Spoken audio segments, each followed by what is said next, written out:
Tax regulation में एक बहुत बड़ा लूपहोल निकालते हुए ब्रोकोड, जो कि आज के टाइम पे number 1 party drink preferred alcohol में की जाती है, उसने अपने मार्केट को डिसरप्ट किया है। अब आप लोग सोच रहे होंगे कि हम अल्कोहल के बारे में आज के सेशन में क्यों बात कर रहे हैं। तो माइंड यू, अल्कोहल जो है वो एक मेजर कंट्रीब्यूटर है to the economy of a state and even eventually the country, which is why we see कि ये पर्टिकुलर जो टॉपिक है वो रेलिवेंट है हमारे GS2, GS3 and GS4 examinations के लिए। हाउ? बिकॉज रेगुलेशन की जब हम बात करते हैं तो हमारी इकोनॉमिक्स बिट और गवर्नेंस बिट जो है वो एड्रेस हो जाती है, but all at the same time ये जो लूप होल्स हैं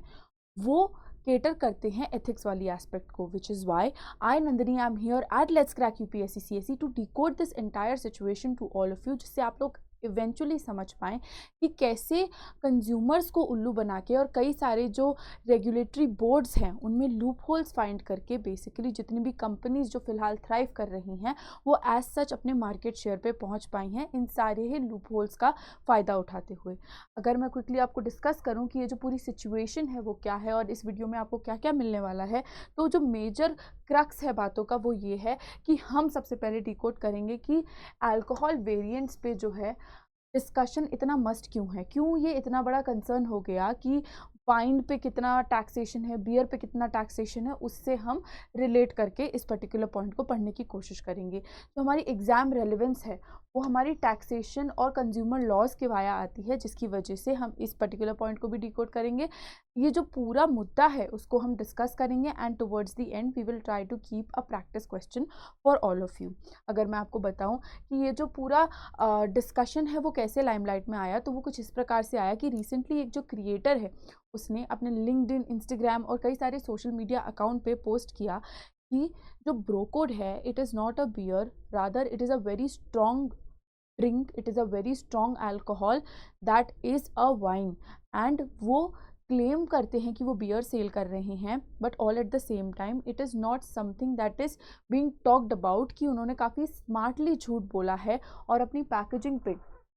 फोर्टिफाइड वाइन का जो है वो स्टिकर लगाते हुए कहा है कि we are offering wine in the name of beer. तो अगर कोई भी कंज्यूमर कोर्ट में इनको चैलेंज करता है तो उन्होंने अपना पलड़ा ऑलरेडी झाड़ लिया है by putting up this sticker, क्योंकि जो कंज्यूमर रिलेटेड लॉज हैं वो ये स्टेट करते हैं कि आपको जो आपका इंग्रेडिएंट पैनल है उस सब पे एक्चुअल जो चीज़ें हैं, इंग्रेडिएंट्स हैं, उनके बारे में लिखना है। अगर आपने कुछ भी फॉल्स क्लेम्स किए हैं तो आप पे एक्शन हो सकता है, which is why this is consider to be a real smart move कि उन्होंने अपने इंग्रेडिएंट पैलेट पे, अपने मैन्युफैक्चरिंग जो पैनल होता है उस पे एक्चुअल इन्फॉर्मेशन को स्टेट किया है एंड बहुत ही छोटे छोटे शब्दों में क्राफ्ट सेक्ट लिखा है, जिसका मतलब होता है क्राफ्ट वाइन, जो कि लोग नोटिस नहीं कर रहे हैं and they are directly being the consumers of wine which is very heavy अगर हम उसको कंसिडर करें बियर के साथ। तो इस पर्टिकुलर चीज़ से हम एक और चीज़ नोटिस करते हैं कि इससे हेल्थ कंसर्न्स भी रेज होते हैं, क्योंकि जो लोग लाइट ड्रिंक करते हैं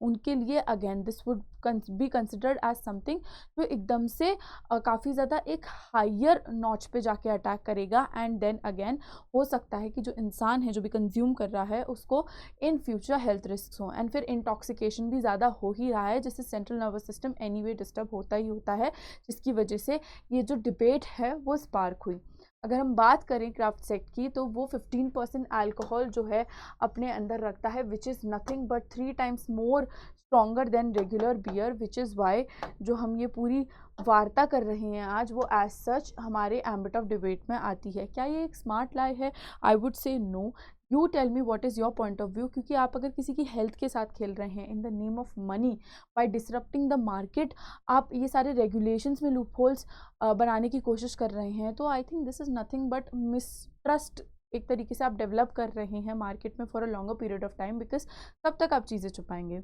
which is why I think इसके ऊपर जो है वो वेरिड पर्सपेक्टिव होगा। I would love to hear from all of you. However जो मेरा रिसर्च पर्सपेक्टिव है with respect to our examination ethics etcetera, वो यही कहता है कि झूठ नहीं बोलना चाहिए किसी भी बात के।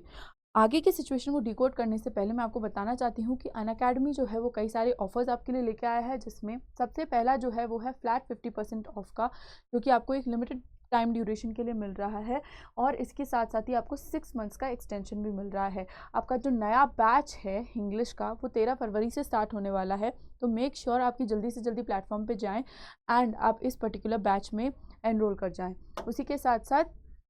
आपको एक फ्री ऑफलाइन बूट कैंप मिल रहा है जिसमें जितने भी हमारे बड़े एजुकेटर्स हैं वो आपको दिल्ली में आकर के मिलेंगे। ये कोई स्ट्रैटेजी सेशन नहीं होगा बल्कि you can make the best out of all your queries. तो आप इसमें भी डिस्क्रिप्शन में जो लिंक दी गई है उसके द्वारा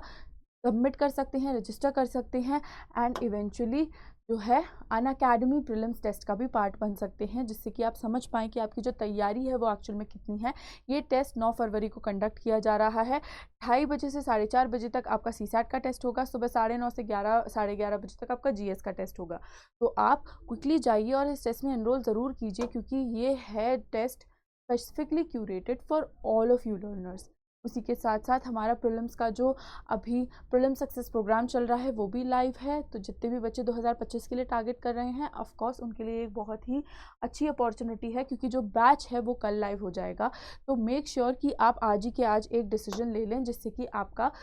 प्रीलिम्स 2025 जो है वो सॉर्ट हो जाए। अब हम बात करते हैं कि क्यों हम इतना कंसर्न्ड है अबाउट बियर एंड अल्कोहल। तो अगर हम बियर और अल्कोहल की बात करें तो अल्कोहल कंटेंट बियर में काफ़ी माइल्ड होता है 4 to 8%, while alcohol in wine is 12 to 15%, spirits में 30 to 50%। इंग्रेडिएंट्स यहाँ पे डिफ़र करते हैं, प्रोसेस जिससे बनता है वो डिफ़र करता है। बियर फर्मेंटेशन से बनती है और ये हमारी वाइन जो है वो डिस्टिलेशन से बनती है, एजिंग से बनती है। टैक्सेशन जो है वो ये है कि हमारी जो वाइन है उस पर हायर टैक्सेशन है, while बियर जो है it is much lower, which is why ये जो मार्केट डिसरप्शन की बात की गई वो मेजरली थी बियर की ही एस्पेक्ट में कि हम बियर के मार्केट को ही डिसरप्ट करेंगे and in order to save our taxes we will quote कि हाँ ठीक है हम तो बियर बेच रहे हैं। ऑल्सो बियर की जो पॉपुलैरिटी है वो हमारी कंट्री में काफ़ी ज़्यादा है, उसकी वजह से भी एक तरीके से ये डिसीजन, ये जो मूव है जो कंपनी ने लिया वो लिया गया।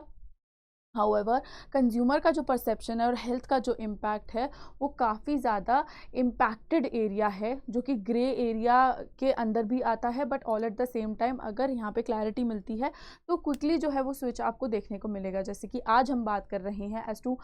what kind of things are going on in the market with respect to bro code, तो हो सकता है कि there could be a consumer shift with respect to this। bro code की जो स्ट्रैटेजी थी वो मेजरली यही थी कि वो बियर को मार्केट, जो उनकी वाइन है उसको मार्केट करना चाहते थे as a strong beer, but all at the same time क्योंकि हमारे जो कंज्यूमर लॉज हैं वो कुछ ऐसे हैं कि दे डिमांड अस कि हम जो भी चीज़ें बेच रहे हैं उसके बारे में क्लैरिटी प्रोवाइड करें, तो उसी की वजह से हम आज इस पर्टिकुलर पॉइंट तक पहुंच पाए। आगे चलते हैं और जानते हैं कि टैक्सेशन और जो रेगुलरिटी लूपहोल्स जिसके बारे में मैं बात कर रही हूँ वो एक्चुअल में क्या है। तो जैसे मैंने ऑलरेडी आपको इनोकुलेट कर दिया कि डिफरेंट टैक्सेशन है हमारे अल्कोहल वेरिएंट्स पे, स्पिरिट्स पे अलग है, वाइन पे अलग है, बियर पे अलग है, जिसमें अभी कंपैरेटिवली अगर हम बात करें तो बियर पे सबसे कम है, जिसकी वजह से कंपनीज़ का जो मैक्सिमम फ़ायदा होगा यानी कि करोड़ों में जो वो अपना पैसा बचा पाएंगे वो इसी रिस्पेक्ट में बचा पाएंगे कि वो एक डिफरेंट तरीके से मार्केट कर रहे हैं अपने प्रोडक्ट को। एट द सेम टाइम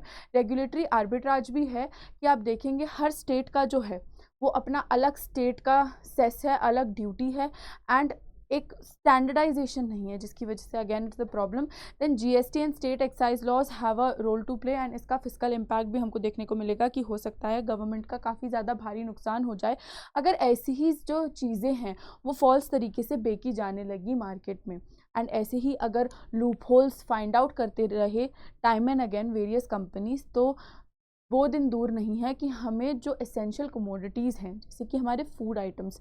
उन पे प्राइसिंग बढ़ानी पड़ेगी क्योंकि again there is nothing cutting down on to it, which is why ये लूपहोल्स को कंसिडर करना इज़ वेरी इंपॉर्टेंट। फिर आता है हमारा consumer protection and ethical concern, जिसमें मिसलीडिंग एडवर्टाइजिंग जो है, उसके साथ साथ कंज्यूमर अवेयरनेस और RTI, fair trade practice, labelling and FSSAI standards जो हैं उनको एड्रेस करना इज़ काफ़ी इम्पॉर्टेंट, बिकॉज अगर हम लेबल नहीं करेंगे तो it is like considered to be a cheating.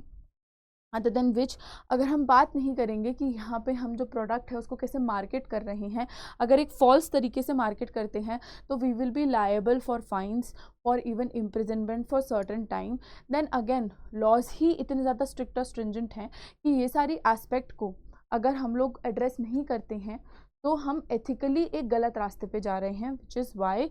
all of this situation is brought into light so that people can understand and be aware कि उनके क्या क्या कंज्यूमर राइट्स हैं, एंड अगर कोई भी राइट जो है वो डिफाई होता है तो वो उस पर क्या क्या अपने स्टेप्स ले सकते हैं। इसी की वजह से मैंने RTI का यहाँ पे स्पेसिफिक मेंशन किया, क्योंकि राइट टू इन्फॉर्मेशन जो है वो एक काफ़ी बड़ा टूल है to save ourselves from a lot many things. Again फिर as a company it is very important कि आप फेयर ट्रेड प्रैक्टिसेस करो, all at the same time you are honest with your job, that is something that is a must, that is something that is to be done. And then again FSSAI standards को जो है वो meet करना important है जब भी हम किसी भी फूड या कंज्यूमेबल प्रोडक्ट की बात करते हैं, which is with respect to our dietary habits. And hence this entire matter raises a ethical concern, और कंज्यूमर प्रोटेक्शन पे भी बात करता है कि कैसे आप एक ऐसी चीज़ को मार्केट कर सकते हैं सिर्फ अपने प्रॉफिट्स के लिए जो काफ़ी ज़्यादा इंटॉक्सिकेट कर रहा है आपकी पॉपुलेशन को। अगर आपके पास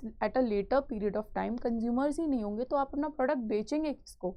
And again, when all of this will not be in place, then it will not make sense eventually. And again, अगर आप ऐसा कुछ कर रहे हैं, एंड चलिए इंटॉक्सिकेशन का पॉइंट भी हम साइड में रखें एंड वो पकड़ में आता है, तो इस पे लॉस क्या क्या लायबल होंगे, हम कैसे जो है वो चैलेंज कर सकते हैं इन सारी चीज़ों को, उन सब के बारे में बताना काफ़ी ज़्यादा ज़रूरी था। इसी की वजह से ये जो पर्टिकुलर पॉइंट था वो मैंने यहाँ पे मेंशन किया, जिससे कि एक कंज्यूमर अवेयरनेस वाला जो एस्पेक्ट है वो हम लोग एड्रेस कर पाएँ, because consumer is being cheated, that is for sure, and that is something that should not have been the case. अब अगर हम बात करें गवर्नेंस और एथिक्स रिलेटेड एस्पेक्ट से, तो यहाँ पे हम बेसिकली बात कर सकते हैं लीगैलिटी वर्सेस मोरालिटी की, कि चलिए आपने लूप होल फाइंड कर लिया तो आप जो भी कर रहे हैं वो लीगल है, क्योंकि ब्रो कोड ने टेक्निकली तो बोल दिया है कि वो वाइन सेल कर रहे हैं, बट क्या वो मॉरल है? Because it is trying to deal with a lot people's lives, it is a very popular drink, और लोग अगर ऐसे इंटॉक्सिकेट होते ही गए तो understand what the situation will be. While I was going through this particular social media post, तब मैंने देखा कि कई सारे कमेंट्स ऐसे थे जो कि नेगेटिव थे इन टर्म्स ऑफ सेइंग कि इस पर्टिकुलर ड्रिंक को कंज्यूम करने की वजह से उनकी फैमिली मेम्बर्स को काफ़ी ज़्यादा नुकसान हुआ है, be it in terms of your physical damages, your injuries, accidents, और be it in terms of एक तरीके से जो नर्वस सिस्टम है वो ख़राब हुआ है, लिवर ख़राब हुआ है, हेल्थ एस्पेक्ट में भी अगर हम कंसिडर करें। तो इसी की वजह से हम लीगैलिटी और मोरालिटी यहाँ पे देखते हुए चलते हैं कि कई बार जो कंपनीज हैं उनको इवन द मॉरल एस्पेक्ट जो है उसको कंसिडर करना चाहिए। फिर CSR, आपकी कॉर्पोरेट सोशल रिस्पॉन्सिबिलिटी क्या है? Is it just that you need to earn money? Is it nothing beyond it? आपका कोई सोशल रिस्पॉन्सिबिलिटी नहीं है? जबकि आज के टाइम पे CSR is a thing that each and every corporate company has to do. And what are you doing? CSR is just not that you are going to plant some trees around the alongside the road. ऐसा तो नहीं होता ना. CSR is also taking care of your family, taking care of your society, and that is something that is a must to be done. Regulatory challenges जो हैं वो actual में exist करेंगे ही करेंगे, बट हम उसको एड्रेस कैसे करते हैं वो एक बहुत बड़ा मुद्दा यहाँ पे बन जाता है। तो ये जो पूरी सिचुएशन है वो आपकी बेसिक अंडरस्टैंडिंग के लिए थी, so that you can use this as a case study in your examination as to quote कि एक्चुअल में जो लोग हैं, जो कंपनीज हैं, जो इंडिविजुअल्स हैं, वो कैसे एक्ट आउट कर रहे हैं in finding out a loop hole and not addressing the need of the hour, and then playing with a lot many lives as such. So this was not just about bro code. There are many such things that are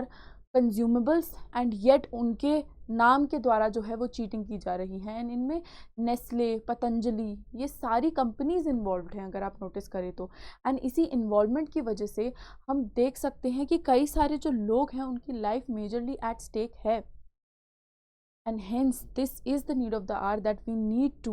address the issue as such. Sensitization बढ़ा के करें या फिर हम RTIs डाल के करें,